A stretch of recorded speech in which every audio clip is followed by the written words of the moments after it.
From New York City, that immortal character created by Sir Arthur Conan Doyle, the world's most famous detective, Sherlock Holmes, starring John Stanley.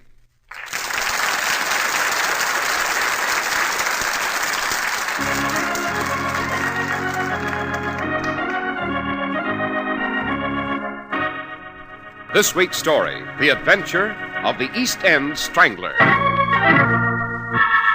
Holmes, what do you expect to find here at this house? A killer, Watson. A fiendish and diabolical killer seeking another victim. A prince of crime, as shrewd and as vicious as Jack the Ripper. Good Lord, Holmes, what's that? Quick, Watson, into that house. That scream came from a victim of the East End Strangler.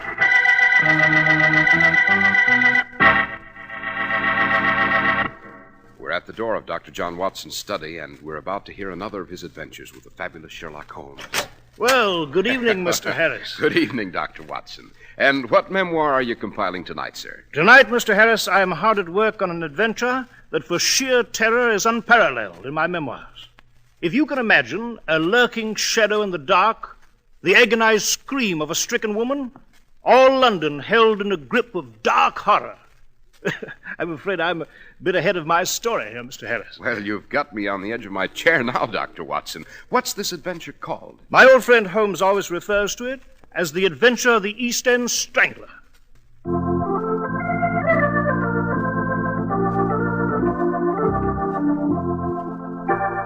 And now, Dr. Watson, what about the adventure of the East End Strangler? Well, Mr. Harris, it began in September of 1898. Exactly 10 years after Jack the Ripper had left his blood-drenched trail through the squalid dives of Whitechapel and Spitalfields. The memory of Jack the Ripper was growing dim when a new nocturnal prowler, a shadowy terror, began to haunt the dark streets of London. A woman was throttled to death in Shadwell, another in Wapping, and soon the name of the East End Strangler was enough to strike terror in every heart. The official police were helpless against this cruel, pitiless, and devilishly shrewd marauder. And then one foggy night in Ratcliffe, near the Thames, a lady came running through the fog when... Constable! Constable! Here now, lady, what's up? The Strangler. He just accosted me on Ratcliffe Highway. Steady now, ma'am. Easy does it. You're sure it was the Strangler? Oh, yes, Constable, I'm sure. He ran after me in the fog. I lost him just a moment ago. Ma'am, listen. You see that lane there? That dark little street. Right. You just go down it till you come to Commercial Road East. You'll be able to get a cab there. Oh, Constable, no. Don't leave me. Nothing to worry about now, ma'am. You just follow my instructions. I'm going back and look for this East End Strangler. There isn't a man on the force who hasn't been itching to get him.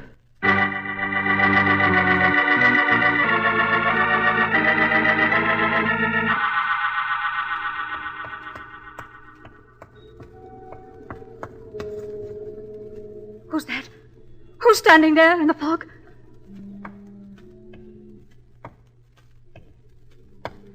Who are you? What? Good evening, my dear. You. That's a lovely throat you have, my dear. So graceful and white like a swan's. Yes, my dear, the Strangler. The East End Strangler. And your throat. Ah, yes, your throat is smooth. So smooth, like silk. And graceful. So graceful. No. It's a pity. Such a pity to mar the whiteness of that throat. But what can I do? What else can I do? Oh, please. Oh, no. Oh, don't. Ah! How soft to the touch. How it yields to the caress of my hands. Oh, no. Oh, no. Don't. Don't cry out, my dear. Don't fight and struggle. The others have tried to cry out, too, but it was useless. In a moment, you will feel no pain. Now it is all over, my dear. And it's such a pity. Such a pity. But then, my dear, what else could I do?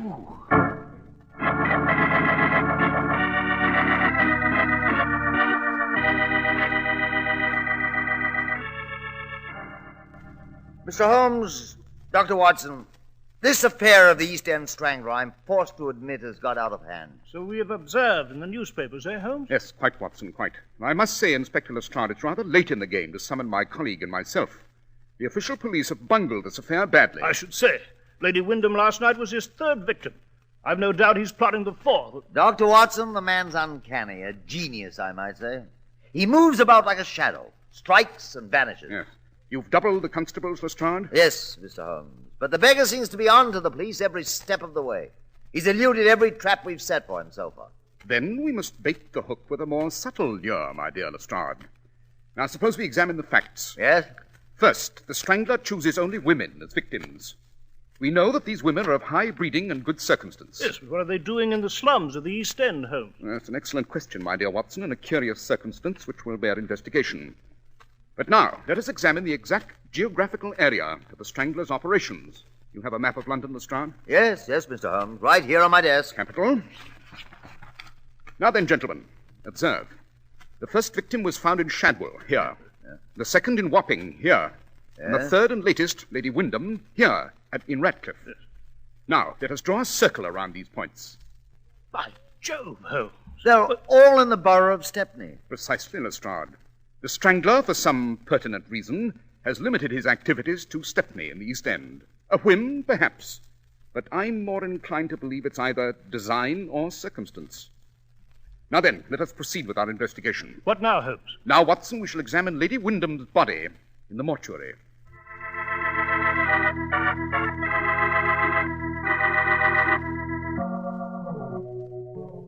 It's extraordinary, Watson. This East End Strangler is not only wanton and cruel, but infernally clever. He struck and left no clue on the body. Yes. Inspector Lestrade, a question. Yes, Mr. Holmes. I note Lady Wyndham's purse is torn open and empty. Was this true in the case of the previous victims? Yes. Yes, ostensibly the motive is simple robbery, but I have an idea there's much more to this than meets the eye. Watson. Yes, Holmes? I'm afraid we're in for some rather routine investigation for a day or two. We must investigate the personal lives of the Strangler's 3 well-to-do victims and ascertain why they went to Stepney in the dead of night. Any suggestion for myself, Mr. Holmes? I have indeed, Lestrade. I suggest that you place a curfew upon all of Stepney Borough. Order all residents to be indoors by 9 o'clock.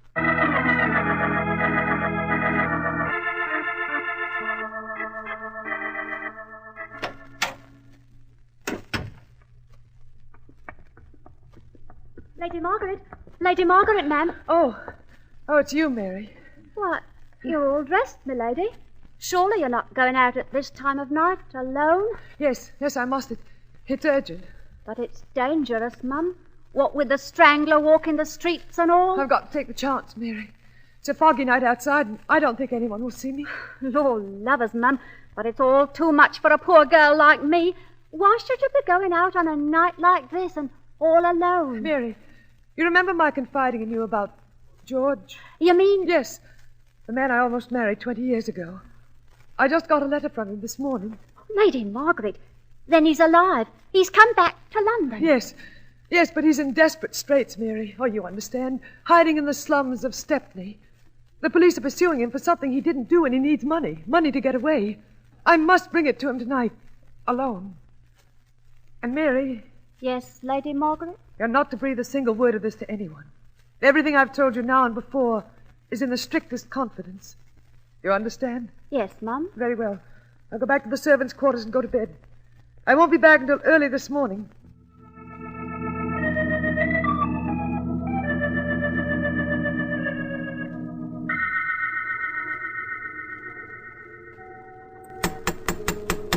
George! George, open the door. It's Margaret. George! Oh, this house seems dark, deserted. Who? I'm afraid you won't find anyone home, my dear. Who are you? Don't you know Lady Margaret? No. Yes, my dear. Don't!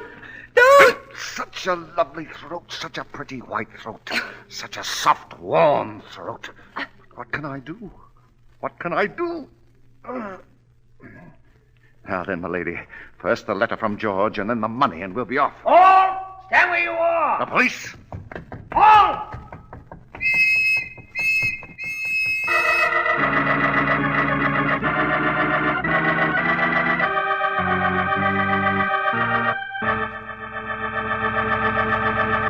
Well, Dr. Watson, this is one adventure I'm going to remember for a long time. Yes, Mr. Harris.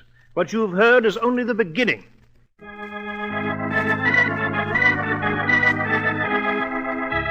And now, Dr. Watson, you were telling us of the adventure of the East End Strangler. Yes, Mr. Harris, I was. Holmes and I were at Baker Street late that night, going over the results of our routine investigation, when we received an urgent message from Inspector Lestrade. The East End Strangler had been abroad on the dark streets of Stepney again. He'd struck again, and he'd vanished like a ghost in the fog, leaving his dead and mangled victim behind him. This time, Lady Margaret Blencroft. Naturally, Holmes and I lost no time in getting to the scene. Then Holmes asked, Who discovered the body, Inspector Lestrade? Why, one of my men heard a scream, Mr. Holmes. Constable Wilson. He ran up, but the Strangler took to his heels and made off in the fog. Constable Higgins joined Wilson a moment later, and the two of them searched the area. and found nothing, eh, Lestrade? Oh, nothing, Dr. Watson. The Strangler vanished like a phantom. I still don't see how he got through my police guard, what with curfew and all. A remarkably clever fellow, the Strangler, Lestrade. I do not admire his calling, but I must confess a certain grudging respect for his ingenuity. Jove, yes, the fellow is almost fiendishly clever. What next, Holmes? A careful examination of the body, Watson. The same wanton attack, as you see. And one moment. What is it, Mr. Holmes? I note that the contents of Lady Margaret's purse are untouched. It contains £200 and a letter. Well, the Strangler must have been surprised before he could make away with the money, eh, Holmes? Quite, Watson, quite, but it's this letter that interests me at the moment. The request for funds from someone named George. An old admirer, according to the text. Holmes, you think that letter Is bogus, Inspector, and so is George. Obviously a pretext to lure the victim into this area. Aha! What is it, Holmes? Note, Watson, you too, Lestrade. Observe. There are some small blue threads clutched in the fist of the victim. blue thread? Do you consider them significant, Holmes? I do indeed, very. But come, Watson, it's late. Let us find a cab and return to Baker Street. There'll be time enough tomorrow to track our men down.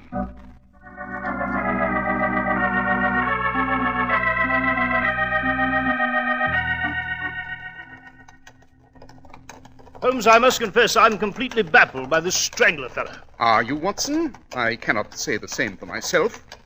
Consider the results of our investigation today. What about them?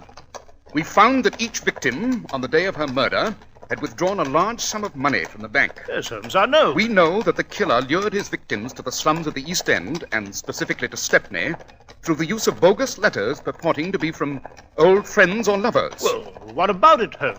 Obviously, this fellow who's taken the mantle of Jack the Ripper must have had access to intimate and personal information concerning his intended victims. Yes, that seems reasonable, Holmes. Quite. And therefore, our next step is to pay a visit to the home of the latest victim, Lady Margaret Blencroft, and question her personal maid.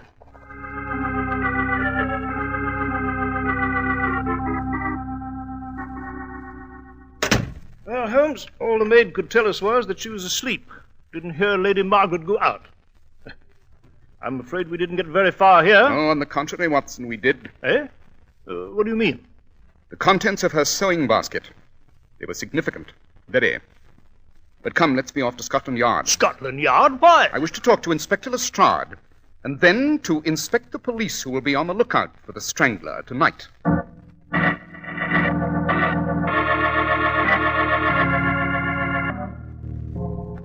So these are the lists of the Metropolitan Police assignments, eh, Lestrade? That is correct, Mr. Holmes. As you see, London is divided into police areas, and the names of the constables assigned to each area are listed. Yes, quite. I cannot say that I'm impressed by your techniques of criminal investigation, my dear Lestrade, but I must say these police records are in excellent order. Holmes, what the devil does all this mean? Why are you taking such an extraordinary interest in the affairs of the police here? Because, Watson, it's only by way of the official police that we can hope to arrest the East End Strangler. Oh, now, Mr. Holmes, I'm glad to know you're going to require our close cooperation. For once. Quite. Now then, Lestrade, I understand you've requested a special inspection of the police constables before they venture into Stepney tonight. Yes, Mr. Holmes. Come, Watson, let's view this inspection. You may find it most interesting.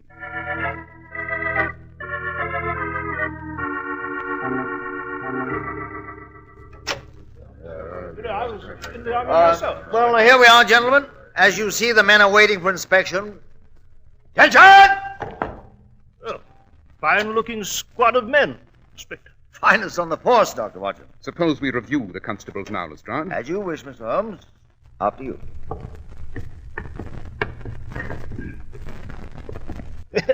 Yeah, I must say, Holmes, this reminds me of the old days with the Army. I recall one day the General reviewed my brigade at Bombay. One moment, Watson. You there. What is your name, Constable? You mean me, sir? I do indeed. What is your name? Higgins, sir. Edward Higgins. Oh, yes. I read your report, Higgins, on what happened last night. Very neat. Very concise. Thank you, sir. I cannot say the same for your personal appearance, however. Oh, what do you mean, Mr. Holmes? Your tunic, man, your tunic. It's been torn in the collar and re-sewn with new thread. Perhaps you can explain the reason for this. Oh, no, you don't. Holmes, Constable Higgins is running away. Higgins! What's the meaning of this? Come back! Stop that man, stop him. He's running straight for that big window. There he goes! Holmes, he's made good his escape. He has indeed, but only for the moment. We must anticipate his moments from now on. Yes. Come, Watson. There's no time to lose. Right.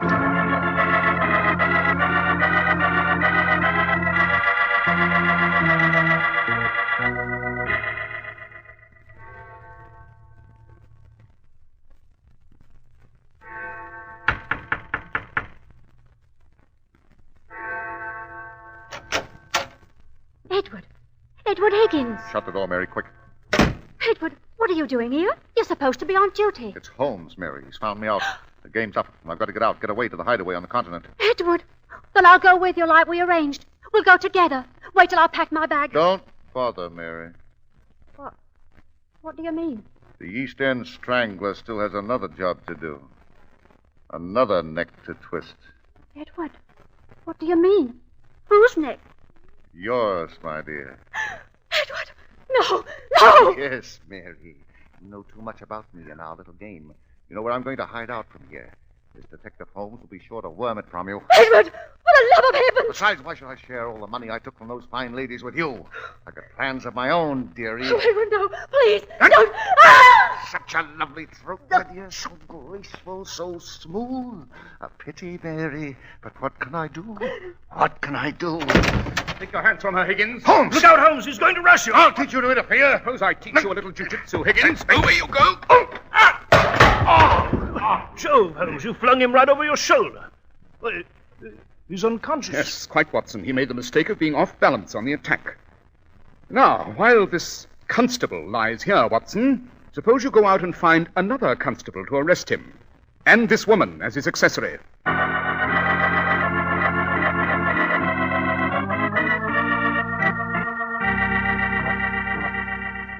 I see. So Mary the maid, through the gossip of other servants, learned of those women with past love affairs, and then told the Strangler, eh, Holmes? Precisely. But how did you know that he was a member of the official police, Mr. Holmes? Obvious, Lestrade. Remember, Constable Higgins had an intimate knowledge of police strategy, and therefore was able to elude the patrols. Furthermore, Lady Margaret Blencroft was strangled during a curfew, when only police constables were allowed on the streets. Recall, too, that Higgins, by a curious coincidence, was close to Lady Margaret when she was murdered. And Higgins' patrol area had always been the Stepney district. Quite. But the blue threads in Lady Margaret's clenched hand, what about them, Holmes? Oh, yes, the blue threads, Watson. They were the same color as the tunics worn by the London bobbies. She tore Higgins's collar in the struggle, and he hurried to his accomplice Mary to have it repaired. I had only to inspect the police line and pick out a man with a ripped collar, newly resewn. Holmes, I must say you've conducted a rather sound investigation here. Very professional. Thank you, Lestrade. I appreciate the compliment. And I hope you will not hesitate to call on me in the future. It's always a pleasure to rescue the official police from their own mistakes. Hey, Watson?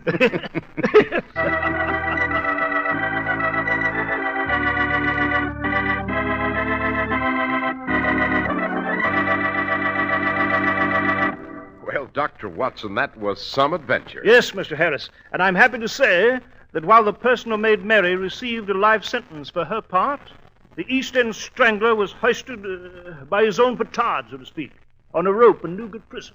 I see.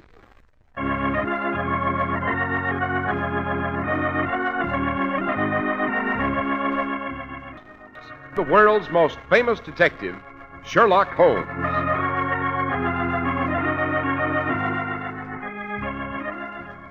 Our stories are based upon the character Sherlock Holmes, created by Sir Arthur Conan Doyle, and the program is produced and directed by Basil Lochran. Sherlock Holmes is played by John Stanley, Dr. Watson by George Spelkin. This week's story was written by Max Ehrlich, with special music by Albert Berman.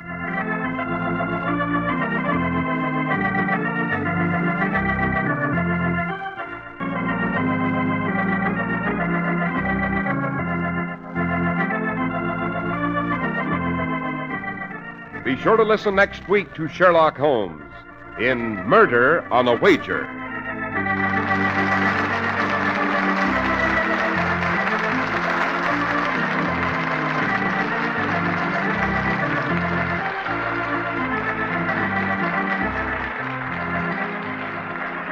This is Cy Harris speaking. This is the Mutual Broadcasting System.